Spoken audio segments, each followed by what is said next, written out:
नमस्कार। आज हम मुगल साम्राज्य के उस दौर की पड़ताल करेंगे जब उसकी चमक कह सकते हैं कि फीकी पड़ रही थी। हाँ बिल्कुल। हमारे सामने जो स्रोत हैं वे औरंगजेब के बाद के बादशाहों और सल्तनत के कमजोर होने की कहानी बताते हैं। बिल्कुल, और हमारा मकसद भी यही है कि इन स्रोतों से वो खास बातें, वो वजह निकालें जिनसे पता चले कि इतना बड़ा साम्राज्य आखिर बिखरा कैसे। हाँ, ये समझना जरूरी है। चलिए इस कहानी के अहम मोड़ों को समझते हैं। तो औरंगजेब के बाद क्या हुआ? तख्त के लिए खिस्तान शुरू हो गई थी। कौन थे वो बादशाह, कितना टिक पाए? हाँ, औरंगजेब की मृत्यु जो 1707 में हुई, उसके बाद तो बादशाह बहुत तेजी से बदले। पहले बहादुर शाह आए 1707 से 12 तक। अच्छा। फिर जहानदार शाह, उनका तो शासनकाल साल भर भी नहीं चला, 1712-13। बस 1 साल। हाँ, बहुत कम। उसके बाद फर्रुखसियर 1713 से 19, और फिर मोहम्मद शाह, जिनका दौर थोड़ा लंबा रहा, 1719 से 48 तक।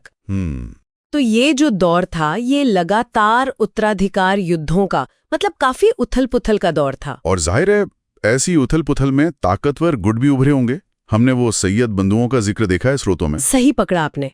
इसी दौर में सैयद बंधु अब्दुल्ला खान और हुसैन अली वो बहुत ताकतवर हो गए। King maker. हाँ, उन्हें किंग मेकर यानी बादशाह बनाने वाला कहा जाने लगा। उन्होंने फर्रुखसियर को गद्दी दिलाने में मदद की थी। अच्छा। और फिर प्रशासन पर अपनी पकड़ बना ली। लेकिन देखिए, उनके इस दबदबे का एक नतीजा ये भी हुआ कि बादशाह की अपनी ताकत, उनका इकबाल, वो कमजोर पड़ गया। और इससे बाहरी शक्तियों को मौका मिला होगा। हाँ बिल्कुल, दखलंदाजी का मौका मिला। वैसे एक बात और है, जानकारी मिलती है कि उन्होंने धार्मिक सहिष्णुता की नीति अपनाई थी और मराठा राजा शाहू से समझौता भी किया था। ये दिलचस्प है। और इन्हीं बाहरी शक्तियों में फिर ईस्ट इंडिया कंपनी का नाम आता है ना? उनको व्यापारिक रियायतें कैसे मिलनी शुरू हुई? हाँ देखिए, इसकी शुरुआत तो थोड़ी पहले हो चुकी थी। शाहजहां के बेटे थे शाह शुजा। अच्छा। उन्होंने बंगाल में कंपनी को सिर्फ 3000 रुपए सालाना के बदले बिना चुंगी के व्यापार की इजाजत दे दी थी। इसे निशान कहते थे। सिर्फ 3000 रुपए में? हाँ, लेकिन जो बड़ा मोड़ आया वो था 1717 में। फर्रुखसियर का वो शाही फरमान, जिसे अंग्रेजी व्यापार का मैग्ना कार्टा भी कहा जाता है। वही।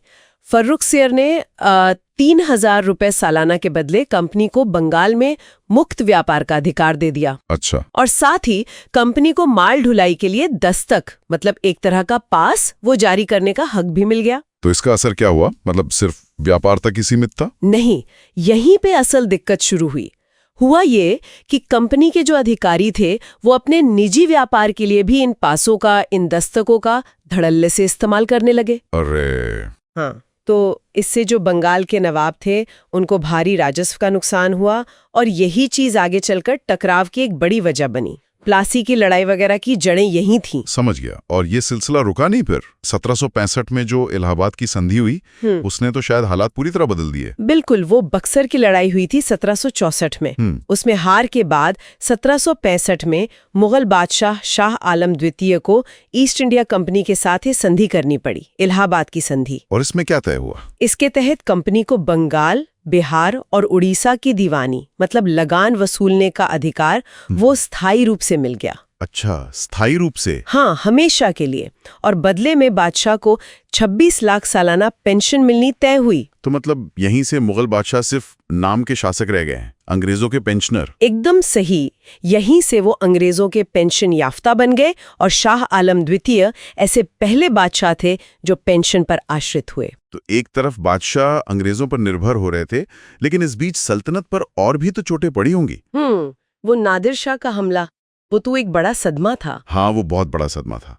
मोहम्मद शाह रंगीला का शासनकाल था 1719 से 48। हाँ, रंगीला बादशाह। हाँ, तो 1739 में ईरान के शासक नादिर शाह ने दिल्ली पर हमला किया, और दस्तावेज साफ बताते हैं कि उसकी जीत की वजह कोई बेहतर फौजी तकनीक नहीं थी। तो फिर क्या थी? वजह थी मुगल बादशाह की कमजोरी, उत्तर पश्चिमी सीमा की पूरी तरह से अनदेखी, और दरबारियों की आपसी फूट, गुटबाजी। और वो दिल्ली से न सिर्फ बेशुमार दौलत लूट कर ले गया, बल्कि मुगल शान का जो प्रतीक था, तख्ते ताऊस, मयूर सिंहासन, हाँ, और कोहिनूर हीरा भी, वो सब लूट कर ले गया। हाँ, एक बात जरूर है, मोहम्मद शाह को उर्दू शायरी को बढ़ावा देने का श्रेय जरूर दिया जाता है। अच्छा। और शाह आलम द्वितीय की कहानी भी काफी दुखद लगती है। राजधानी से सालों दूर रहना पड़ा, फिर अंधा कर दिया गया। हाँ, शाह आलम द्वितीय, जिनका शासनकाल 1759 से 1806 तक रहा, उन्हें कई साल दिल्ली से बाहर बिताने पड़े। 1772 में वो मराठों की मदद से ही वापस आ पाए थे। अच्छा, मराठों की मदद से। हाँ, और फिर 1788 में गुलाम कादिर नाम के एक सरदार ने उन्हें अंधा कर दिया। उनके वक्त में तो मुगल सत्ता इतनी ज्यादा सिकुड़ गई थी कि एक कहावत चल पड़ी थी, सल्तनते शाह आलम अस दिल्ली ता पालम। मतलब बादशाहत दिल्ली से बस पालम तक ही रह गई। हाँ, बस उतनी ही। इसके बाद फिर अकबर द्वितीय और आखिरी बादशाह बहादुर शाह जफर का दौर आया। हाँ, अकबर द्वितीय 1806 से 37 तक उन्होंने अपनी पेंशन बढ़वाने के लिए राजा राम मोहन राय को राजा की उपाधि दी और 1830 में लंदन भेजा था। ओह, ये राजा की उपाधि अकबर द्वितीय ने दी थी। हाँ, और बहादुर शाह जफर 1837 से 57, वो तो सही मायनों में बिना साम्राज्य के सम्राट थे। उनके दरबार में गालिब और ज़ौक़ जैसे बड़े शायर जरूर थे, पर सियासी ताकत बिल्कुल नहीं थी। 1857 के विद्रोह का नेतृत्व करने की वजह से उन्हें रंगून भेज दिया गया, जहां उनकी मौत हो गई। तो ये सारी जो घटनाएं हुई, बादशाहों की कमजोरी, बाहरी हमले, कंपनी का बढ़ता दबदबा, क्या कोई एक बुनियादी वजह थी इस पतन की? हमने स्रोतों में वो जागीर संकट का जिक्र देखा है। हाँ, इतिहासकारों ने वैसे तो कई कारण गिनाए हैं, लेकिन सतीश चंद्र जैसे जो विद्वान हैं, उन्होंने जागीर संकट को एक बहुत बुनियादी वजह माना है। ये जागीर संकट क्या था असल में? देखिए, मुगल शासन में जो बड़े अधिकारी होते थे, मनसबदार, उन्हें नकद वेतन के बजाय अक्सर जमीन का एक टुकड़ा दिया जाता था। जागीर? हाँ, जागीर, जिससे वो अपना और अपनी सैन्य टुकड़ी का खर्च चलाते थे। ये मनसबदारी व्यवस्था का हिस्सा था। ठीक है। अब हुआ ये कि औरंगजेब के आखिरी सालों में और उसके बाद अच्छी उपजाऊ जागीरें कम पड़ गईं, लेकिन उन्हें पाने वाले ताकतवर मनसबदार बढ़ते गए। अच्छा, मतलब जागीर कम, दावेदार ज्यादा? बिल्कुल। इससे दरबार में जबरदस्त गुटबाजी बढ़ी, असंतोष फैला और साम्राज्य के जो प्रशासनिक और आर्थिक नींव थी, वो बुरी तरह कमजोर हो गई। और यही कमजोर होती नींव थी जिसने बाहरी हमलों और फिर ईस्ट इंडिया कंपनी के विस्तार को कह सकते हैं कि आसान बना दिया।